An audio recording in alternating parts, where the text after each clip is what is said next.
for this program, you're only going to need a couple of things. Your resistance band is one of them. A chair is optional. If you'd like to do your squats using a chair, you can bring that out. And then a couple different varieties of weights. I would suggest maybe 10 pounds and 15 pounds to have available. So the first one we're going to start off with are our jumping jack step outs. So I want you to start a timer for 45 seconds. And once you are ready, we're going to start our jumping jack step outs. So we're going to be here, either tapping our foot on the ground, or maybe lifting that leg and just kicking it out, whatever feels better for you. This is going to be more challenging. The tap on the ground is going to be a little bit safer for the joints and allow us to even have a little bit more speed with it. So make sure we're breathing. If you are starting to tire out, don't worry, just slow yourself down a little bit and continue until that timer goes off or until you hit 45 seconds. So the next exercise is a squat. So using one of your dumbbells, either a 10 or 15 pound, bringing it to the chest, goblet style, feet about hip width apart. We're going to turn the toes out if we have tight hip flexors.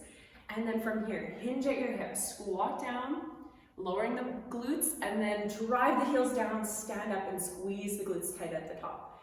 Sitting down and back, breathing in, standing tall, squeeze the glutes, exhale. So just to show you from the side, we're going to be squatting for 12 to 15 reps. You get to decide, depending on the weight of your dumbbell and also depending on how you're feeling while you're doing this program. I want you to continue for 12 to 15 reps. If you would like, you can use a chair. So you just start seated at the edge of your chair, almost like the bottom of a squat. Plant the feet and then stand up from your chair, and then you can hinge back and take a seat back on the chair. If your knees are bothering you, if you are feeling not as confident in the depth of your squat, or you just want the safety measure of a chair, utilize that prop.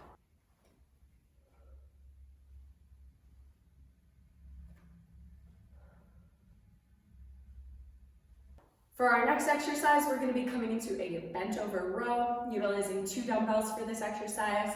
I think about 15 pounds should be a good weight to start off with. So feet will be hip width apart. We're going to hinge at our hips so that we come into a bent over row.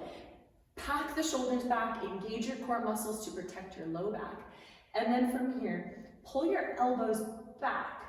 And imagine you're trying to pull the elbows back and squeeze them together at the top.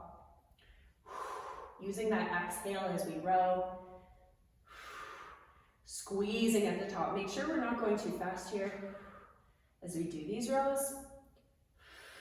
And again, we'll be going for between 12 and 15. So 15 is maybe on the higher end, but if you have a lighter weight, sometimes it's nice to bump up those reps to kind of find that balance challenge. The last exercise in this circuit is going to be our chair plank. So make sure you have your chair set up on your yoga mat and a watch or a phone handy. We're going to be holding this plank for between 45 seconds and a minute. So pushing yourself, challenging yourself with where you're at today. Come on down onto your chair on your forearms, stepping it back into a full plank. Remember to hug those low ribs in, engage the core, push away from the chair with your forearms, and think about squeezing hands towards our feet, feet towards our hands, as we really squeeze and find that pressure in the core.